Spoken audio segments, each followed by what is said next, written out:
pas. Rassure-toi, elle et moi appliquons à la lettre des consignes du gouvernement et des autorités sanitaires. Et la tienne, oui.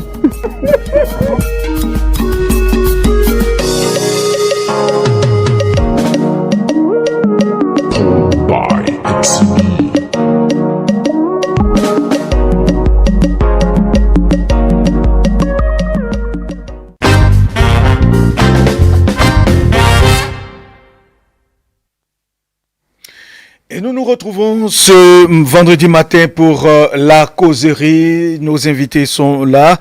Et il s'agit du docteur William Degbeko, sociologue. Oui, docteur William Degbeko, bonjour. Bonjour, monsieur le journaliste. Merci de répondre à notre invitation ce matin. C'est moi qui vous remercie. Très bien.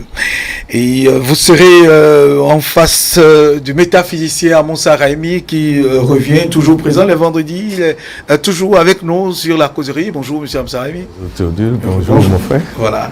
Aujourd'hui, nous allons parler des domestiques et aides à domicile, fonction publique. Vous savez, ce sont donc nos frères et sœurs, nos concitoyens qui interviennent dans nos maisons, qui nous apportent leur aide.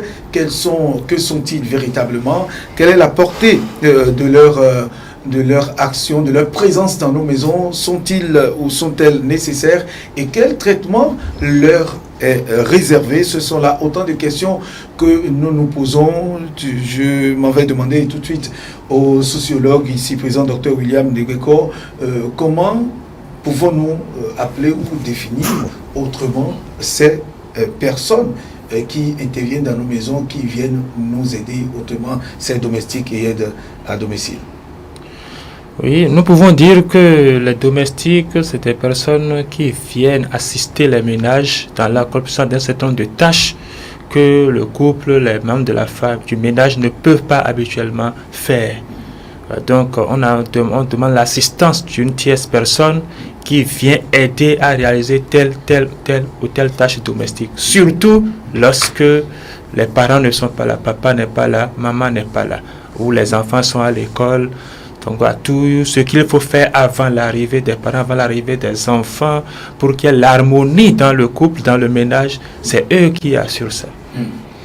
Et leurs fonctions est-elle ou sont-elles limitées? Est-ce qu'ils sont limités dans l'exercice de leurs fonctions?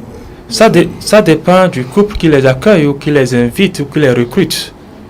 Donc, si je vous demande de venir m'aider à travailler à la maison ou bien de m'aider à assister ma famille, mon ménage, c'est à moi de vous dire ce que vous aviez à faire.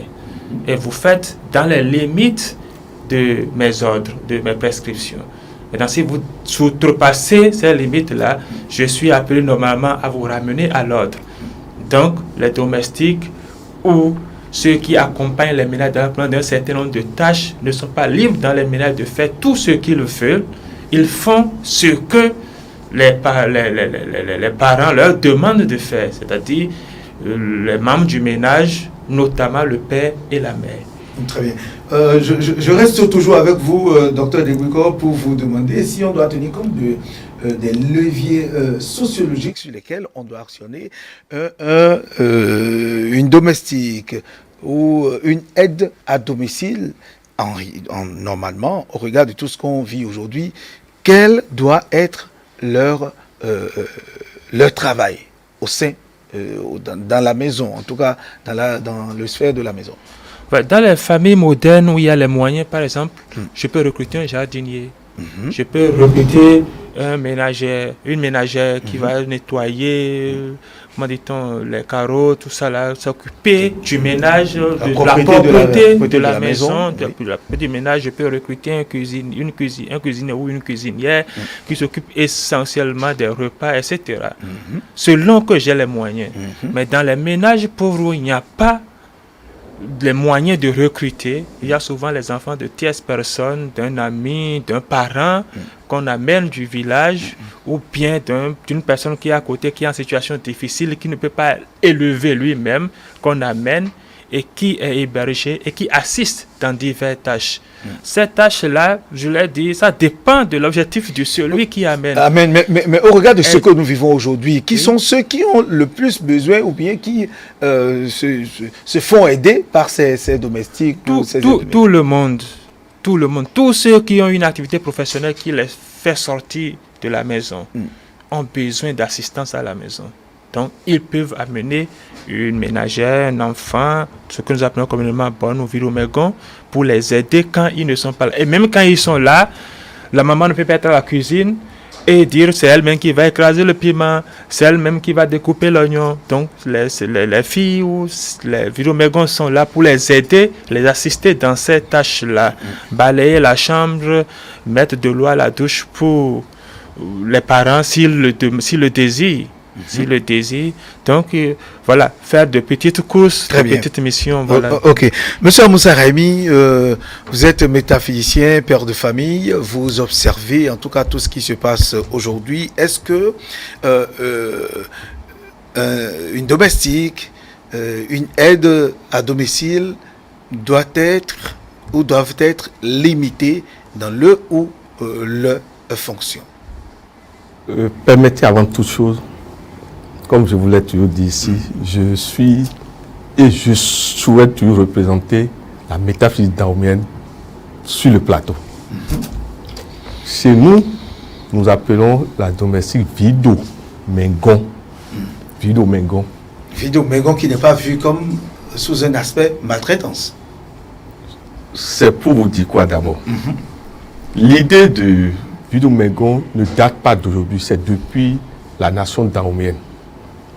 Mais, à la différence, c'est quoi?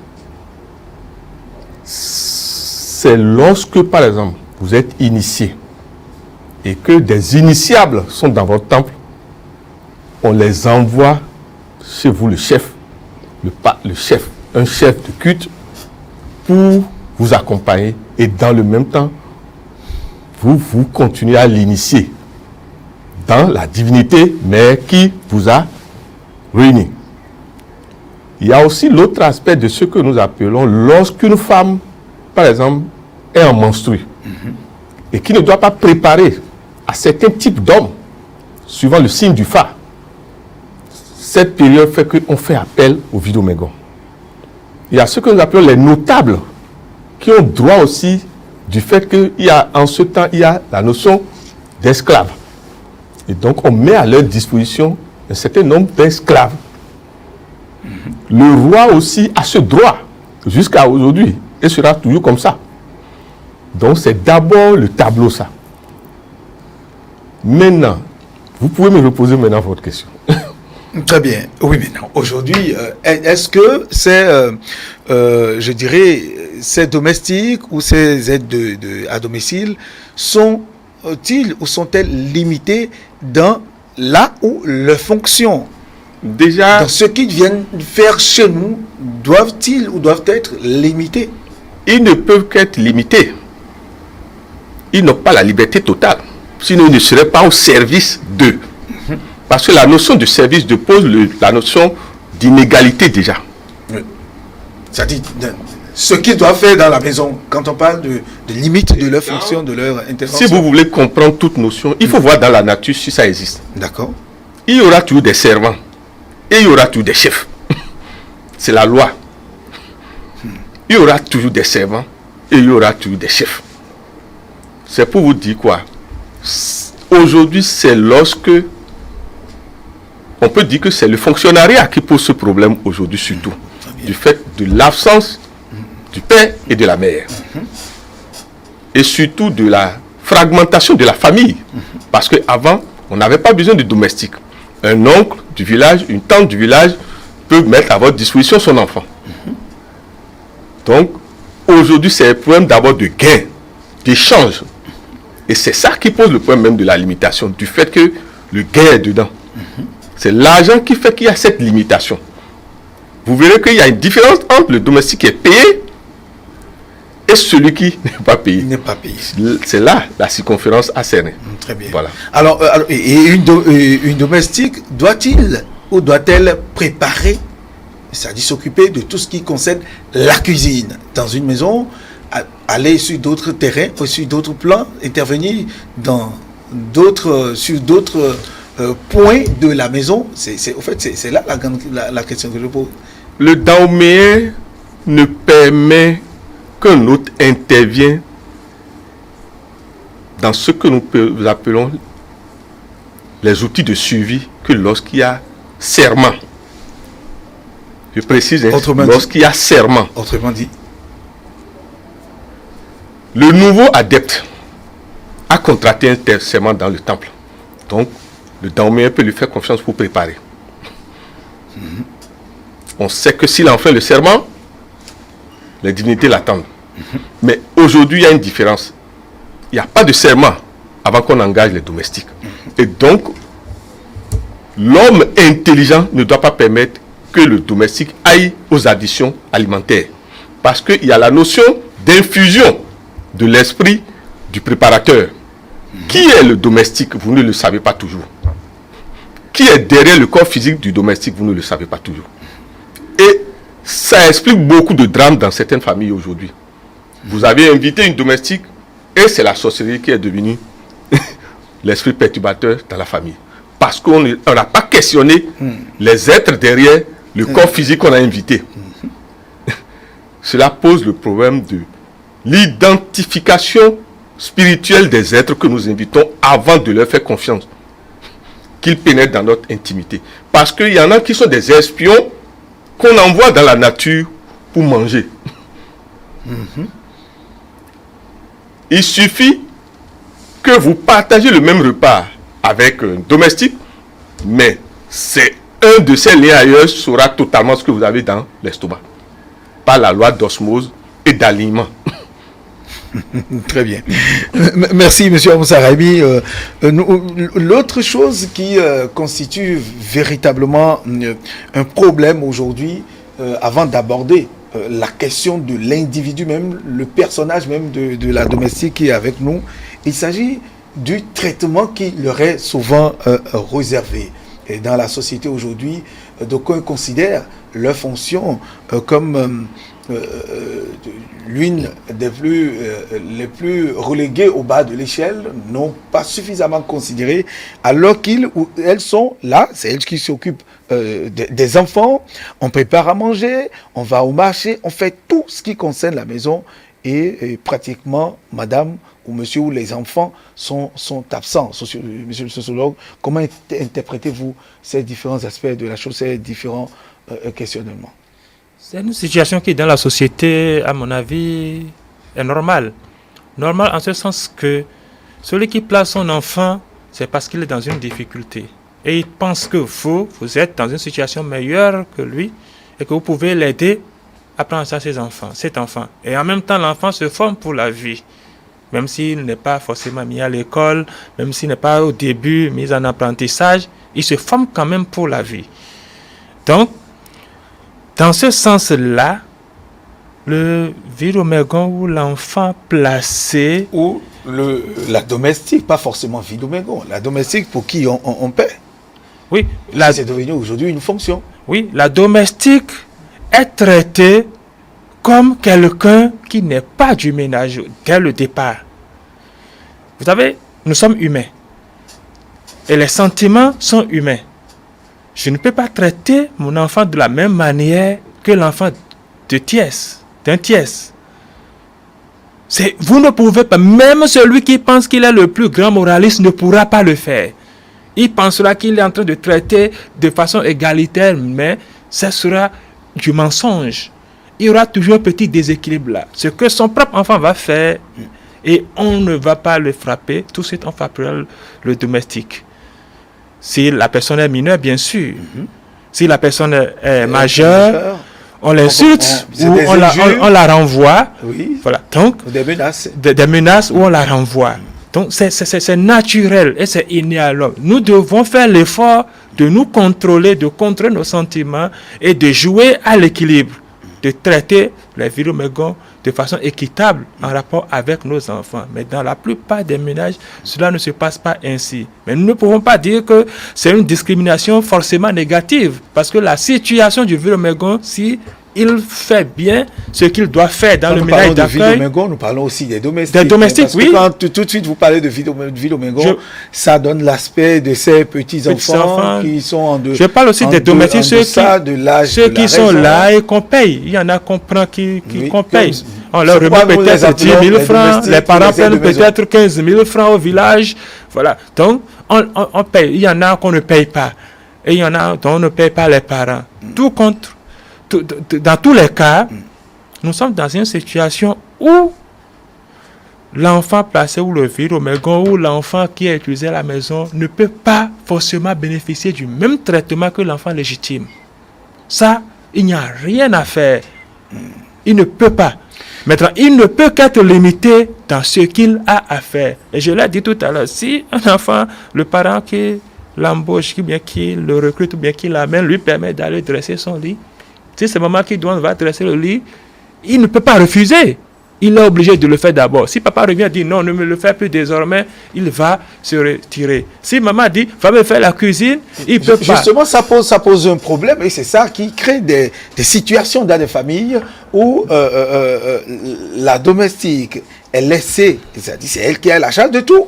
Elle s'occupe de manger à la maison, c'est elle qui prépare tout et qui va peut-être s'occuper de la préparation du lit conjugal. Et tout ça, c'est ça qui crée des situations dans nos maisons. C'est pourquoi je demande tout à l'heure, est-ce qu'elles ou ils ne sont pas limités dans leurs fonctions? Si maman laisse la domestique aller dresser le lit à papa, il y a la conséquence. Si cette conséquence vient, le couple supporte. Vous ne pouvez pas vouloir de quelque chose et en même temps son contraire. Vous prenez un risque, il y a ses conséquences. Et donc, si les conséquences, c'est un risque. Il faut savoir comprendre que c'est un risque. Si l'enfant commence pas à dresser le lit, il faut comprendre qu'un jour, elle peut se coucher sur le lit. Si l'enfant commence pas à faire la cuisine, il faut comprendre qu'un jour, si elle est maltraitée, elle peut vous nuire. Très bien. Merci, docteur Degueko. Monsieur Moussa Raimi, je vous pose aussi la même question parce que ça crée des situations dans des familles et ça divise des couples, ça crée des frustrations à la maison où la domestique, c'est elle qui fait tout. On lui confie ce qu'on ne doit pas lui confier. Et bien voilà, bonjour les dégâts. Et par moments, il y a même dans des maisons où le père, le chef de famille, devient l'élément perturbateur qui dérange les domestiques. Et pas cette fameuse expression Nasakaka, comme le dirait l'autre, que les gens m'en excusent, c'est quand même une réalité aujourd'hui dans certains foyers. Ce que je vais dire peut gêner les gens, mais nous devons aujourd'hui éviter les paroles hypocrites, les actes hypocrites. Le vagin et le pénis sont impolis. Qu'est-ce que vous voulez dire? Pour dire autrement. Qu'est-ce que vous voulez dire de façon beaucoup plus... Lorsque l'esprit monte sur le pénis ne respecte plus rien. De la même manière pour le vagin. C'est pour vous dire quoi? Il y a deux secteurs où, quels que soient les domestiques de sexe masculin ou de sexe féminin, il ne faut pas permettre. L'alimentation et l'intimité. Tôt ou tard, ce sont les dégâts qui s'installent toujours. Parce que l'homme se fatigue de la monotonie et donc veut goûter à la différence. Et tout vient de là. L'homme veut goûter à la différence. L'homme comme la femme, excusez-moi, si ce n'est pas l'homme dans des traditions où le serment de fidélité fait que la femme a peur, la femme va toujours tricher. Comme l'homme aussi va toujours tricher, excusez-moi. Le Dahomey a encadré l'infidélité, sachant que nous sommes nés infidèles. Il ne faut pas que quelqu'un se moque de nous. Il faut simplement partir aujourd'hui de l'idée que l'infidélité ne doit plus être la base de la solidarité dans un couple. Il ne faut pas, à cause de l'infidélité, laisser votre maison. Ce n'est pas parce que papa est allé tricher qu'il faut laisser votre maison. Vous n'avez rien compris. Parce que le pénis est impoli de nature. C'est à vous, femmes, quand une domestique femme rentre, de savoir qu'il y a un combat entre vous, que déjà vous avez vous-même invité une deuxième femme à la maison. Il faut se mettre ça dans la tête quand vous êtes femme. Mais j'en ai besoin. Là, je ne sais pas une femme que j'ai invitée. S'il vous plaît, Oui. quand c'est un homme, maman doit savoir, papa doit savoir que maman a à sa disposition dans la maison 2 pénis. Mais attention. Nous sommes trop hypocrites, s'il vous plaît. Vous savez, ce qui se passe loin des yeux là, personne ne peut dire. En combien de temps l'acte sexuel se fait? Lorsqu'il y a nervosité de l'énergie. Dites-moi, le père qui est hospitalisé, ok? Qu'est-ce qu'il peut encore faire? Point d'interrogation. Celui qui est envoyé. Est-ce que c'est une raison pour que... C'est pour vous dire quoi? Oui. Celui qui invite une aide a invité des inéquations à gérer. Des surprises peuvent venir à tout moment. Et donc, le problème consiste dès le départ à la limitation des fonctions. À la limite à ne pas dépasser, c'est dès le départ. Que maman même s'occupe de la chambre de papa. Mais aujourd'hui, ce n'est pas le cas. Il y en a qui sont fatigués. C'est ce que je on vous revient dis. du service, du bureau. On dit qu'on est fatigué. On revient du marché. On est fatigué. Et c'est à la domestique qu'on laisse tout. Mais est-ce que vous voyez les conséquences après, non? La domestique qui vient souvent dans un état mi-beauté, vous voyez, 3 mois après, comment, où l'homme ou la femme commence à s'auto-occuper de sa propre beauté, ça veut dire qu'on est en train de vous dire que je viens, que je suis aussi un être vivant. Excusez-moi, la notion de domestique pose le problème potentiel de la polygamie, point. C'est cela, vous partagez ce point de vue? Oui, en partie. La notion d'une domestique pose le problème de la polygamie. Ça entraîne, quoi qu'on dise. Oui, la polygamie, ça peut être officiel ou voilé. En partie. Oui. En partie. Lorsque vous êtes dans un régime monogamique de mariage, c'est interdit au papa de toucher à la domestique. Mais lorsque vous êtes dans un régime polygamique, et maman même sait qu'elle est dans un régime polygamique, elle doit être flexible sur un certain nombre de comportements de papa. Donc vous demandez à la maman d'accepter elle doit être que flexible. la domestique... Elle doit être flexible. Elle doit être flexible. Mais pas vis-à-vis de la domestique. Non, il y a une dimension de la chose que nous ne maîtrisons pas toujours. Très bien, parlez-nous-en. Je suis en face d'un métaphysicien, j'espère qu'il ne va pas me contredire. Je suis dans une maison Inks et nous sommes 3 ou 4 ménages. Vous savez, spirituellement, on peut agir sur l'homme comme on peut agir sur la femme. L'homme n'aura pas l'envie au moment où la femme a l'envie. La femme n'aura pas l'envie au moment où l'homme a l'envie. Ou bien on agit sur l'érection de l'homme quand la madame veut, l'homme n'arrive pas à maintenir son érection, sauf s'il prend des produits dopants, tout ça. S'il ne prend pas des produits dopants, il n'arrive pas naturellement à faire fonctionner son érection. Et dans ce cas, ceux qui agissent spirituellement, c'est comme maman sort, qu'ils font le contraire et l'homme retrouve son érection. Et de façon intense. Et si c'est la domestique, celle qui est là, il fait quoi? Bon, si au moment où papa est en érection, madame n'a pas le plaisir, le désir, tout ça, et papa aussi est empêché par X, Y, et papa sort de la maison. Au moment où il sort, maman a intensement envie, et c'est le jardinier qui est là, et qui a l'habitude d'entrer dans la chambre, qui est familier. Maman fait quoi? Et donc, quand ça se répète, la tendance à faire ce qui est anormal, elle est forte. Nous ne disons pas de ne pas maîtriser nos pulsions. On est appelé à maîtriser nos pulsions. Mais lorsque le fait que je décris là est répétitif et commandité par des gens qui veulent vous détruire, vous finirez par commettre la même chose par rapport à un aspect développé par M. Amoussa tout à l'heure. Papa sort, maman sort. C'est la domestique seule qui est là. Elle est à la maison. On veut nuire, papa, on n'arrive pas. Parce que papa est dehors. On veut nuire, maman, on n'arrive pas. Maman est dehors. On veut nuire aux enfants, on n'arrive pas. Les enfants sont dehors. Alors, celui qui veut nuire, c'est quelqu'un qui vient actionner quelque chose de magique à côté de votre maison. Qu'est-ce qu'il fait? Il actionne ça sur la domestique et le manipule, comment dit-on, sur le plan métaphysique, et elle peut entendre des voix, peut-être elle ne prendra pas conscience des phénomènes bizarres qui et se produisent. ce qu'elle n'a pas pensé faire au départ, elle finira par commencer par le penser. Très bien. Et ça commence ça a un début et on prépare la personne progressivement jusqu'à un moment donné où de façon inconsciente, la personne s'adonne à un acte qu'on n'attend pas. Et c'est ça qui nous interpelle, qui pose le problème d'interrogation, d'interpellation du personnage domestique que nous avons dans nos maisons. Malheureusement, le temps qui nous est imparti vient déjà à son terme.